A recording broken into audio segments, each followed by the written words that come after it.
Archaeological exploration done in the 20th century suggests that the geographical area of Afghanistan has been closely connected by culture and trade with its neighbors to the east, west, and north. Artifacts typical of the Paleolithic, Mesolithic, Neolithic, Bronze, and Iron Ages have been found in Afghanistan. Urban civilization is believed to have begun as early as 3000 BCE, and the early city of Mundigak, near Kandahar in the south of the country, may have been a colony of the nearby Indus Valley Civilization. After 2000 BCE, successive waves of semi-nomadic people from Central Asia began moving south into Afghanistan. Among them were many Indo-European-speaking Indo-Iranians.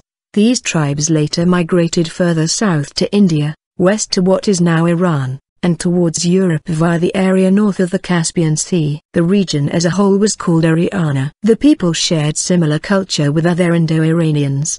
The ancient religion of Kafiristan survived here until the 19th century. Another religion, Zoroastrianism, is believed by some to have originated in what is now Afghanistan between 1800 and 800 BCE. As its founder Zoroaster is thought to have lived and died in Balkh. Ancient Eastern Iranian languages may have been spoken in the region around the time of the rise of Zoroastrianism. By the middle of the 6th century BCE, the Achaemenid Persians overthrew the Medes and incorporated Arachosia, Arya, and Bactria within its eastern boundaries. An inscription on the tombstone of King Darius I of Persia mentions the Kabul Valley in a list of the 29 countries that he had conquered. Alexander the Great and his Macedonian forces arrived to Afghanistan in 330 BCE after defeating Darius III of Persia a year earlier in the Battle of Gaugamela. Following Alexander's brief occupation, the successor state of the Seleucid Empire controlled the region as one of their easternmost territories until 305 BCE,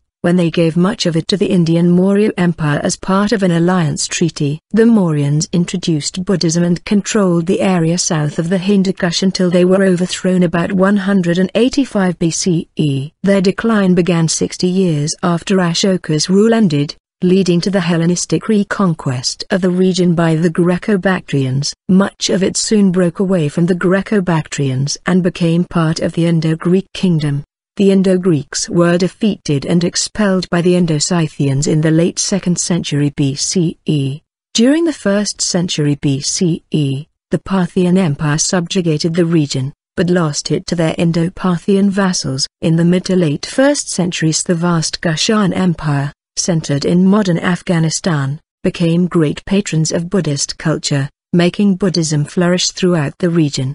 The Kushans were defeated by the Sassanids in the 3rd centuries. Although the Indo-Sassanids continued to rule at least parts of the region, they were followed by the Qadarite Huns who, in turn, were replaced by the Hephthalites. By the 6th centuries, the successors to the Kushans and Hephthalites established a small dynasty called Qabul Shahi.